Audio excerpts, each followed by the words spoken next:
Ya, hari ini kita akan bahas supply chain management ya. Pendahuluan, pelaku industri mulai sadar bahwa untuk menyediakan produk yang murah, berkualitas, dan perbaikan di internet, di internal perusahaan manufaktur adalah tidak cukup ya. Jadi, sepertinya ini untuk menyediakan produk murah dan berkualitas dan cepat itu merupakan dambaan apa konsumen ya yang diinginkan sesuai kebutuhan konsumen ya. Peran serta supplier, perusahaan transportasi, jaringan distributor dan lain-lain itu sangat dibutuhkan di sini. Untuk apa? Nanti kita jelaskan di bullet berikutnya ya. Kesadaran akan adanya produk murah, cepat berkualitas itulah yang melahirkan konsep baru pada tahun 90-an yaitu yang biasa disebut dengan supply chain management SCM ya. Dasarnya dari ini. Jadi ada penyediaan produk yang murah, berkualitas, dan cepat. Itu yang semua harapan konsumen inginkan seperti untuk memenuhi kebutuhannya sama seperti kayak gitu ya. Sehingga muncul supply chain management tahun 90-an. Supply chain adalah jaringan perusahaan-perusahaan yang secara bersama-sama bekerja untuk menciptakan dan menghantarkan suatu produk ke tangan pemakai akhir. Siapa pemakai akhir? Yaitu konsumen atau user ya. Perusahaan tersebut termasuk supplier yang ada di dalam supply chain itu yaitu satu supplier, pabrik, ada distributor juga, toko atau retail ya, agen serta perusahaan-perusahaan pendukung seperti jasa logistik dalam hal pengiriman ya. Nah, itu mereka saling terlibat di dalam suatu perusahaan, bekerja sama, ya, saling membutuhkan di situ untuk membuat suatu produk yang diinginkan oleh suatu perusahaan yang membutuhkannya, terus kemudian sampai dia mengeluarkan produk akhir, ya, barang jadi, ya, barang jadi, memproses bahan baku tersebut menjadi barang jadi. Tetapi tidak di situ aja, tidak sampai di situ aja. Ternyata supply chain ini dia mengantarkan produk barang jadi tersebut sampai ke pemakai akhir yaitu ke konsumen. Nah, ini ada keterkaitan, ada kerjasama antara supplier-supplier dengan perusahaan ya untuk saling bisa mendukung ya. Ya, saling mendukung gitu. Jadi terus kemudian ada tiga hal yang harus dikelola dalam supply chain. Yang pertama, aliran barang ya, aliran barang dari hulu ke hilir. Contohnya bahan baku. Bahan baku ini dikirim oleh supplier ke pabrik. Setelah proses selesai dikirim ke distributor, pengecer, kemudian ke pemakai akhir. Nah, ini yang pertama, aliran hulu dan hilir. Setelah barang baku diproses, ya, diproses, bahan baku diproses, ini masih bahan baku nih. Diproses apa namanya? Bahan bakunya dikirim ke supplier pabrik setelah diproduksi, kemudian dikirim ke distributor. Nah, ini sudah menjadi barang jadi ya, ke distributor. Mengecer, kemudian ke pemakai akhir. Yang kedua, aliran uang, finansial atau sumber dana. Aliran uang dan sejenisnya yang mengalir dari hilir ke hulu. Tentunya kan gitu, dari hilir ke hulu. Kenapa? Karena sudah ada proses pengiriman yang dari hulu ke hilir. Otomatis ini akan ada proses transaksi, yaitu apa? Pembelian, pembayaran. Kan ya? Setelah pengiriman, kemudian ada transaksi, yaitu yang harus dibayarkan oleh perusahaan, yaitu dari hilir ke hulu. Yang ketiga adalah aliran informasi yang bisa terjadi dari hulu ke hilir atau sebaliknya. Nah, isi informasi itu ya saling ada pemesanan, terus PO ya, terus kemudian komplain ya juga termasuk order ya, komplain ya juga itu termasuk ada informasi dari hulu ke hilir atau sebalik. Nah, ini gambarnya seperti ini. Jadi supplier-supplier ini mengirim ke manufaktur, manufaktur kirim distribusi ke retail. Nah, ini informasinya dari secara finansial ada invoice yang dikirim ke sini. Ini udah termin pembayaran ya, termin pembayaran di sini termin pembayaran invoice. Mungkin pembayarannya berdasarkan jangka 3 kali 2 kali pembayaran dari manufaktur kemudian distributor ke retail. Jadi arahnya satu arah dulu nih dari hulu ke hilir ya.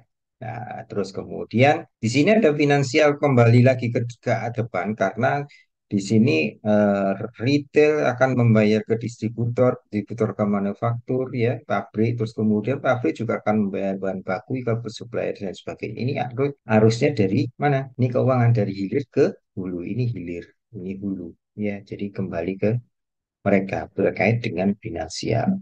Kalau informasi gimana? Order, ramalan, RFQ ya, apa namanya RFQ, terus kemudian ini order ini berdasarkan EOQ ya, EOQ juga ada ya, ya, economic order quantity. Nah, di sini bisa juga informasi tersebut dari situ ya. Ini alurnya ya, alur. Terus kemudian supply chain dan SCM dalam kondisi nyata tidak sederhana sebagaimana di atas. Contoh sebuah produk sederhana yaitu biskuit kaleng. Ya, ada biskuit kaleng. Contohnya ini. Dan pihak yang terlibat dalam biskuit kaleng disebut adalah satu penghasil gandum. Ya, dari apa ini gandum? Penghasil gandum itu berarti siapa? Petani. Gandum ini untuk apa bahan bakunya? Penghasil tebu, petani tebu. Terus kemudian ini kan bahan baku dari pembuatan biskuit. Ya, pembuatan biskuit, penghasil garam, penghasil aluminium untuk pabrik tepung kuriku. Nah, pabrik gula untuk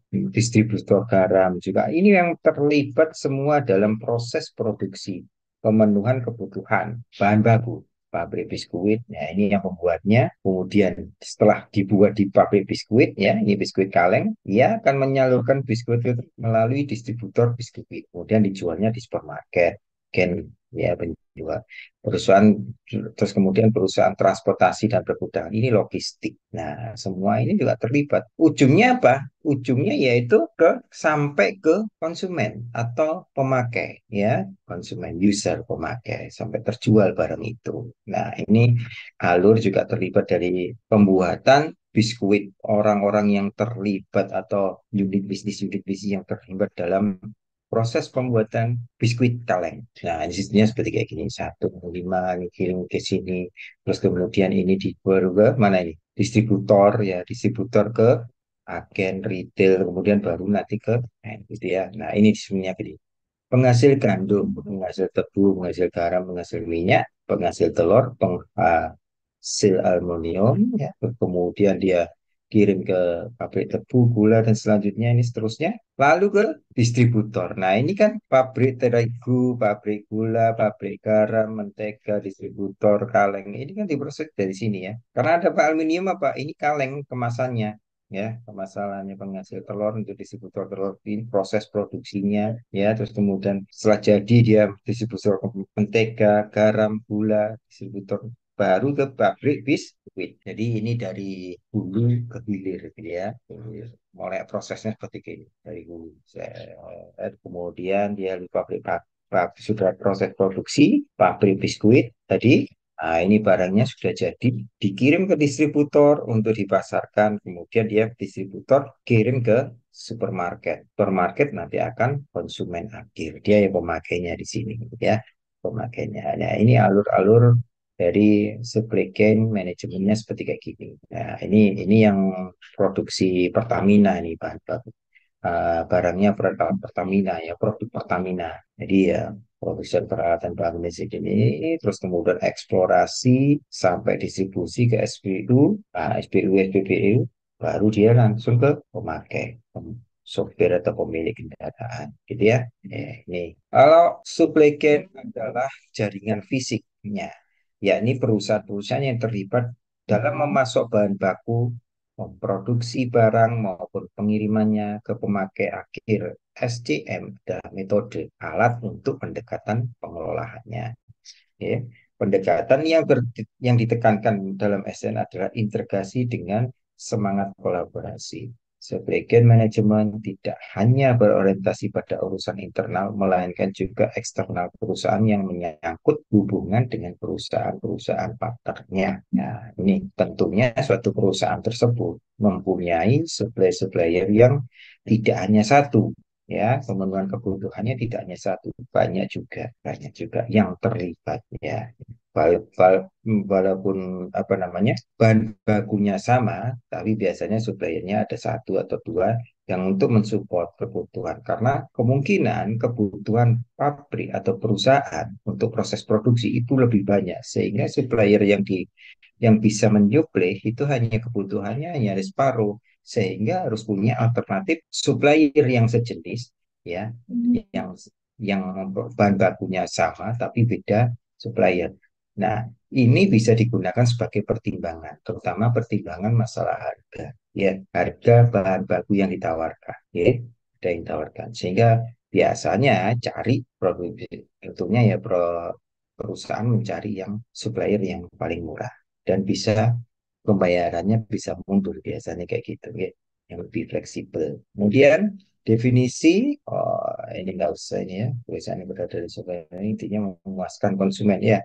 Perusahaan yang berada dalam supply chain dapat pada intinya memuaskan konsumen. Ya, ujung-ujungnya ini memuaskan konsumen dengan bekerja sama membuat produk yang murah, mengirimkan tepat waktu dengan kualitas yang baik. Jadi produknya murah, ini yang dicari kan, harganya itu murah, waktunya pada saat pengiriman itu tepat waktu, sesuai dengan jadwal yang ditentukan, dan kualitas barang yang disampaikan baik dan tidak ada rusak gitu ya, bagus ya, kualitasnya bagus dan memenuhi kebutuhan apa konsumen dan bisa memuaskan konsumen dalam penggunaan produk tersebut. Persaingan yang terjadi sekarang bukanlah perusahaan satu dengan yang lain, tetapi lebih tepat dikatakan sebagai yang satu dengan yang lain. Ini bagaimana ini? Ya, kita lihat semangat kolaborasi dan koordinasi antara perusahaan dalam supply chain harus diutamakan, tapi tidak mengorbankan kepentingan setiap individu di dalam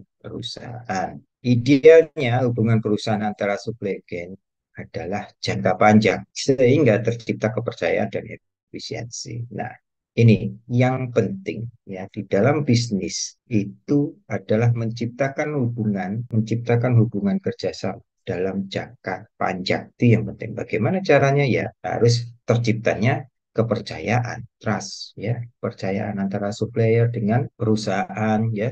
Ada di situ efisiensi, efisiensi dalam apa-apa ini? Terutama hal-hal harga ya, harga ya, saya percaya sama supplier supplier itu karena dia memegang janjinya sudah bertahun-tahun kita bekerja sama dengan sesuai dengan yang kita speknya dan yang kita inginkan gitu ya. Kalaupun ada suatu permasalahan tentunya bisa dibicarakan di depan atau ada kesepakatan ya. Kemudian ada efisiensi biaya juga di situ, ada efisiensi harga di situ ya.